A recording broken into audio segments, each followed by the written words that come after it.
My Vampire Encounter in the Woods. Written and read by Tony Capobianco. In the middle of watching my favorite vampire movie, the familiar impulse struck me. Trying to ignore it, I refocused my attention on the movie. The effort failed. The more that I tried to ignore the compulsion, the stronger it became. Like a self-replicating worm in my brain, the urge to go outside for a smoke transformed into a need to light a cigarette. Peace would not return unless or until I scratched the itch. Powerless to fight the compulsion, I grabbed a pack of cigarettes off of the table and walked towards the front door. As I reached for the doorknob, a feeling of foreboding arose. Seemingly working together, my gut and my mind told me not to go outside. Suddenly, I had developed a general sense of unease. I felt something bad would happen if I went outside of the house.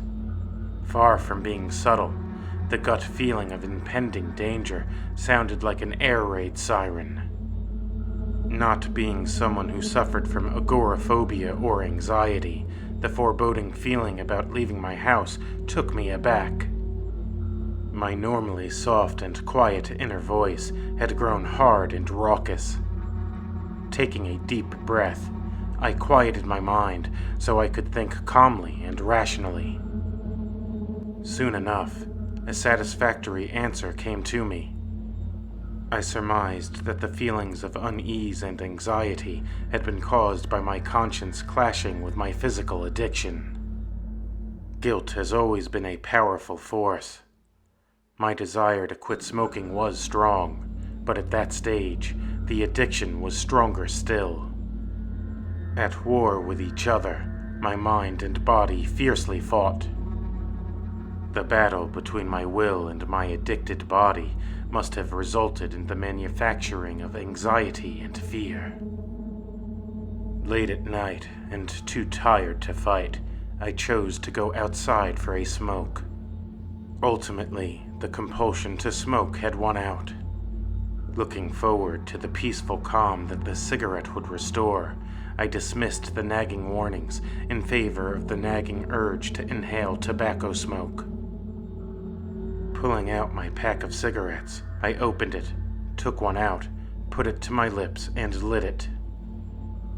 The sound of the lighter as I flicked it gave me comfort. A glorious sense of peace rushed through me as I inhaled deeply. Not having smoked in the last number of hours, I became lightheaded. Exhaling and watching a big puff of smoke rise up in the light provided by my front porch, I saw something that startled me. A pair of shiny red eyes stared at me. The strange, glowing eyes were positioned halfway up an oak tree. Woods surrounded my house, which had tall trees for neighbors. On previous nights, when I stepped outside to smoke, I routinely saw possums, raccoons, deer, coyotes, cats, and even the occasional bear. What I saw up in the tree that night was none of the above. The shiny red eyes were unlike the eyes of any animal that I had ever seen. The fleeting sense of calm that the cigarette had provided had been replaced by anxiety. The sense that something dangerous was near overwhelmed me. I nervously picked up the flashlight that I always took outside with me to spot animals. Turning the flashlight on, I pointed it at the creature with the red glowing eyes. My heart accelerated like a race car. The mysterious eyes belonged to a humanoid-like creature. The thing in the trees had large bat-like wings. Its head resembled that of a man, but it was elongated and frightful. Its head appeared to be a mashup of the skull of a bat, a wolf, and a man. The monstrous creature clutched the body of a man with its long, clawed hands. The creature's mouth was latched to the helpless man's neck. Continuing to feed upon its prey, it never stopped looking at me. The shining light that I had directed at the fiend hadn't gone unnoticed. The fiend removed its mouth from its food source, revealing two disproportionately large, pointy teeth.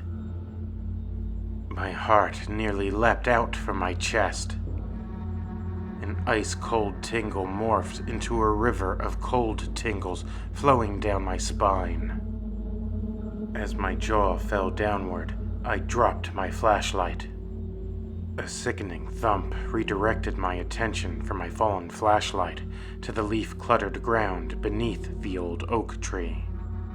The pale, lifeless body of a man had dropped from the tree like a sack of potatoes. The unfortunate man's throat had been ripped open. His flesh, stained by his own blood, appeared as pale as the moon. Never before had I seen the dead body of a person who hadn't died of natural causes.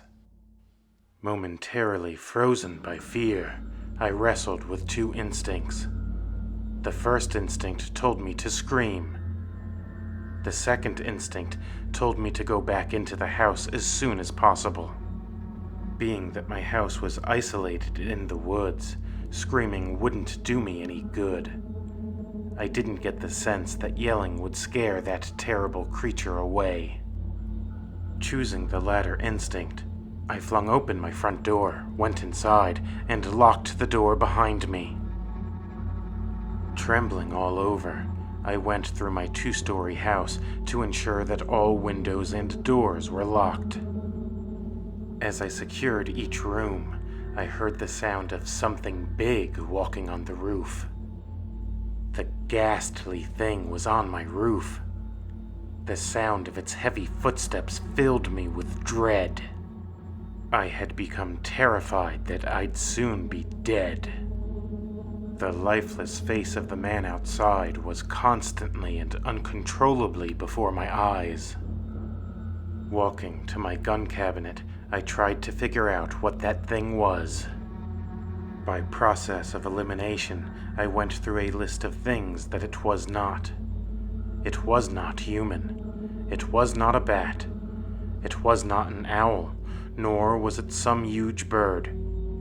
Much like the horrific chimera of Greek mythology, the creature had unnatural features that belonged in nightmarish fantasies. Unlike the chimera, that ghastly creature was no myth, and it was stalking me. Realizing that the beast must have been a vampire, my stomach lurched. Not only did its appearance match the non-romantic version of a vampire, but it had sucked a lethal amount of blood from the victim outside. The vampire must have been powerful enough to carry the man through the sky and into the tree. With strength and abilities like that, my situation seemed grave. Without question, the vampire could crash through a window, break down a door, and carry me out into the dark of night.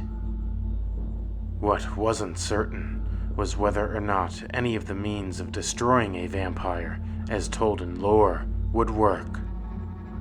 Would garlic or holy water drive it off? Would a wooden stake through the heart kill it? Could the rays of the sun burn it and deliver it to a permanent death? I did not know the answers to these questions, and not knowing increased my anxiety. Questions swirled around my head in a dizzying twister of uncertainty and fear. Gloom and doom permeated every cell of my body. Grabbing my shotgun from my gun cabinet, I noticed that the footsteps on the roof had ceased. Not sure if the bloodsucker was still on the roof, trying to break in, or if it had flown away, I remained on heightened alert. A cold sweat continued as my heart thumped strongly and rapidly. Could the grotesque fiend hear the sound of my heart frantically beating? Standing with my back against the wall of the hallway on the first floor, an eerie silence further unnerved me. The deafening silence was dreadful. I couldn't shake the feeling that the dead calm was a foreboding foretaste of my imminent brutal death. Images of the fanged fiend biting my throat and sucking out all of my life-sustaining blood penetrated my mind. One moment, I'd see the face of the dead victim outside, and in the next moment, I saw my lifeless, bloodless corpse sprawled out upon the floor. In the still quiet of the night, I imagined what the creature's skin would feel like as it pressed against me to feed upon me. Every horrible detail was manufactured by my brain. The sharp claws grasping me with a vice-like grip of an eagle made me shiver. The terrible pain of its bite latching onto me as if it was a rattlesnake caused my skin to crawl. The details provided by my imagination seemed all too terribly real. The dead silence was finally broken by the awful sound of glass being shattered. The sound came from the living room. The chilling sound of a human-sized bat making clicking sounds gave me the chills as my hair stood on end. The vampire must have been using echolocation in an attempt to find me. The nightmare scenario that I had just watched play out in my mind's eye was turning into reality. Each slow, dreadful step taken by the vampire as it approached me caused me to squeeze my shotgun more tightly. If events carried on much longer, the terror would have driven me mad. The suspense was unassailable and unbearable. The bone-chilling vampire clicking sounds continued as the monstrous creature drew near to me. I awaited its arrival. As the vampire turned the corner to enter the hallway, I quickly turned on the alarm system so that the alarm would blare. The screeching alarm startled the bat-human hybrid. The jarringly loud alarm must have hurt its ears just as I had hoped that it would. Taking advantage of the surprised reaction of the ghastly vampire, I pulled the trigger. Shotgun pellets exploded into the demonic-looking creature's chest. The impact had knocked him backwards and dropped him to the floor. A blast like that, especially at close range, would have killed a person as well as most animals. That thing, however, was not human, nor was it any known animal. Still, I hoped beyond hope that I had killed it. Reaching into my pocket, I pulled out another shotgun shell. As I reloaded my gun, the bat-like demon rose to its feet in the most unnatural manner. Its movement seemed to be supernatural. Pounding like a jackhammer, my heart felt like it was on the verge of breaking through my ribcage. Before I could finish reloading my weapon, the ravenous vampire grabbed the barrel of my gun and tossed it over its back. Unarmed and feeling helpless, I spun around and ran for the garage. My backup plan if the shotgun failed to put the invading beast down was to run to my car in the garage. The doorknob was merely inches away from my outstretched hand when I felt a white-hot pain on my left shoulder. The vampire had slashed my shoulder with its razor-sharp claws. The force of its slash spun me around. Doubled in size, the pupils of my eyes beheld the grotesque vampire up close. Its gray skin added to its otherworldly appearance. The vampire's shiny red eyes looked even more terrible at such a short distance. The awful creature snarled at me. Its large, pointy fangs were only inches from my face. With its left claw, the vampire grabbed me by my arm and dragged me down the hallway and into the living room. It became clear that it intended to drag me out of the house. Writhing like a worm in a puddle, I desperately tried to break free from the creature's clutches. My struggling was of no use. The vice-like grip was inescapable. The dark night sky came ever closer into view as my body was pulled across the living room floor. It was as if I was heading helplessly into a black hole, and the windowsill was the event horizon. The gravity of the situation was inescapable. Broken glass cut me as I approached the broken living room window. Fighting with all my might to not give in to despair, I frantically looked for something that could help me free myself from the sinister clutches of the vampire. My heart jumped with a joyful hope. A jagged piece from the broken window frame was within my reach. I snatched the pointy shard of wood and thrust it into the vampire's leg. While still in the clutches of the monster, I had been unable to reach its midsection, so I had to stab it wherever I could. Thankfully, the injury to the leg did produce a desirable impact. The vampire immediately released its hold of me. The previously invulnerable creature finally appeared to have a chink in its gray armor. Smoke rose up from the spot where I jabbed the terrible blood-sucking demon bat. Apparently, the lore about wooden stakes being deadly to vampires was true. The wound sizzled. The vampire hobbled around in the way that people do after stubbing their funny bone in a very unfunny way. As I watched the vampire stumble and cry in pain, the previously extinguished candle of hope reignited inside of me. Although I was still frightened, the dreadful despair was receding in the way that darkness recedes at dawn.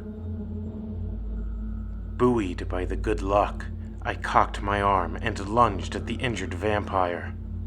With all my strength, I drove the makeshift wooden stake into the creature's chest. The vampire's heart had been my target, but unfortunately I had missed my mark. Hitting a moving target isn't an easy task. Instead of driving the stake into the creature's heart, I had apparently hit the area where the lungs should have been. The vampire let out an indescribably shrill shriek. The horrible sound penetrated to the marrow of my bones. Before I could stab the dreadful demon bat a third time, it snatched the wooden stake from my hand, effortlessly snapped it like a twig, and threw it outside of the house. Realizing that I had missed my opportunity to destroy the hellish fiend, I ran toward the garage.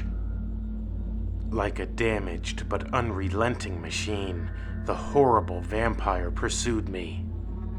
Determined to survive, I only slowed down to pick up the shotgun that the vampire had tossed aside earlier. With my gun in my hand, I proceeded to run as fast as I could. Finally, having reached the garage door, I glanced over my shoulder, only to see that the demonic bat was closing in on me. Opening the door, I pivoted around the corner and slammed the button to the garage door opener. The mechanical sound of the opening door was sweet music to my weary ears.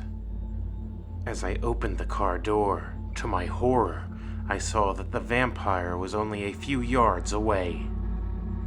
I'd never have been able to get into the car before the demonic bat would get a hold of me again, unless I could slow it down. Like the wind, I whirled around and pointed the barrel of the gun at the vampire's face. I cocked the gun and squeezed the trigger. At point-blank range, the damage was remarkable. Bits and pieces of the ghastly creature's face sprayed across the garage. The vampire collapsed to the garage floor. While I hoped that the vampire was dead, I wasn't going to stick around to find out. Without a moment's hesitation, I dove into my car, started the engine, and got out of there like a bat out of hell. After I had driven for about 5 minutes, I exhaled deeply. Having released a sigh of relief, I turned on my car radio and drove until the sun came up. When I returned to my house the next day, I made a terrible discovery. The dead body of the vampire's victim remained in my yard, but there was no trace of the vampire. The hellish humanoid bat had survived and vanished into the dark of night. While I would like to believe that the creature limped off and died, I don't think that was what happened. Life is not a fairy tale. More often than not, it's a waking nightmare. More likely than not, that vampire and others like it will continue to prowl the long dark night.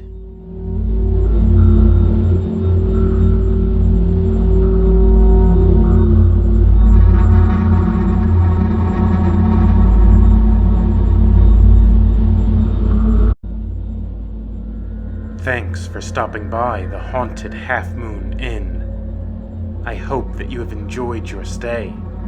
Before you go, please put a wooden stake through the like button and leave a comment for the spirits to read. If you did enjoy your time with us, subscribe to this Undead channel. Doing those little things really helps me to reach more souls. The world is sick and hurting. It needs more horror. Help me to heal the world through horror. Together, we can haunt this world one home at a time. And always remember, just because you don't see them doesn't mean that they aren't there.